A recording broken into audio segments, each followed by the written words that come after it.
Je viens d'avoir 20 ans. Et honnêtement, je me sens pas plus vieux. Je me sens juste plus conscient.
Depuis mes 20 ans en janvier, j'ai toujours eu l'idée de faire cette vidéo.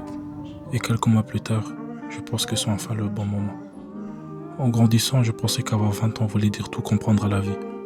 Mais la vérité, c'est que je ne me suis jamais senti aussi perdu et aussi concentré en même temps. La fin de mon adolescence ne s'est pas passée comme je l'espérais. Et le début de mes 20 ans non plus.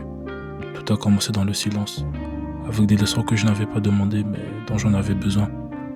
Mon adolescence m'a appris que certaines personnes ne sont pas destinées à rester. Et ça, c'était difficile à accepter parce que je suis le genre de personne qui s'attache aux moments, aux personnes, aux souvenirs. Et parfois je m'accrochais tellement fort que je commençais doucement à me perdre moi-même. Certaines personnes partent sans explication. Certaines relations disparaissent avec le temps. Et certains chapitres se terminent avant même qu'on soit prêt. Mais j'ai compris que tous les adieux ne sont pas faits pour te briser. Certains adieux te font grandir. Et même si laisser partir quelqu'un n'est jamais facile, parfois, c'est nécessaire. Ça m'a aussi fait comprendre à quel point la communication est importante. Je sais que ça paraît cliché, mais c'est vrai. Il y a eu des moments où si je n'avais rien dit, j'aurais pu perdre des personnes qui comptent énormément pour moi. Et aujourd'hui encore, c'est quelque chose sur lequel je travaille. J'ai tendance à garder beaucoup de choses pour moi et parfois, je me retrouve coincé dans mes propres pensées. J'ai appris que la motivation n'est pas toujours là. Mais la discipline, elle reste. Se comparer aux autres détruit lentement ta créativité. J'ai vécu ça tellement de fois, à me comparer à des gens plus grands que moi, avec plus d'abonnés, plus de visibilité, ou simplement un meilleur contenu. Et au lieu de me sentir inspiré, je me suis senti bloqué. Comme si ce que je faisais n'était jamais suffisant. Et ça m'a fait perdre l'envie de créer. Mais j'ai appris qu'il y aura toujours quelqu'un devant toi. Et ça ne veut pas dire que tu es en retard. Ça veut simplement dire que tu avances sur ton propre chemin. Et c'est le seul qui compte vraiment.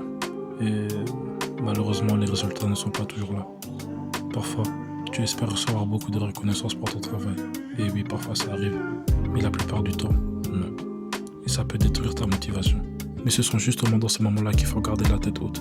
Parce que j'ai appris que chercher constamment la reconnaissance des autres est la façon la plus rapide de se perdre soi-même. Quand tu commences à créer pour la validation des autres, tu arrêtes de créer pour toi-même. C'est pour ça que la régularité, même quand personne ne regarde, change absolument tout. Il y a eu des nuits où je remettais tout en question. Ma direction, mon talent, mon timing. J'ai appris que la peur ne disparaît pas en grandissant. Tu arrêtes simplement de laisser décider à ta place. Dans mes 20 ans, je choisis le progrès plutôt que la perfection. J'apprends à aimer le processus, pas seulement le résultat. Même faire cette vidéo, dans une énorme audience où des milliers de personnes inspirées fait partie du voyage. Ça m'aide à sortir de ma zone de confort. Je n'ai pas besoin d'avoir toute ma vie comprise. J'ai juste besoin de continuer, créer, apprendre, devenir. Je ne sais pas exactement où je vais, mais je sais qui je suis en train de devenir. Voici le chapitre 20.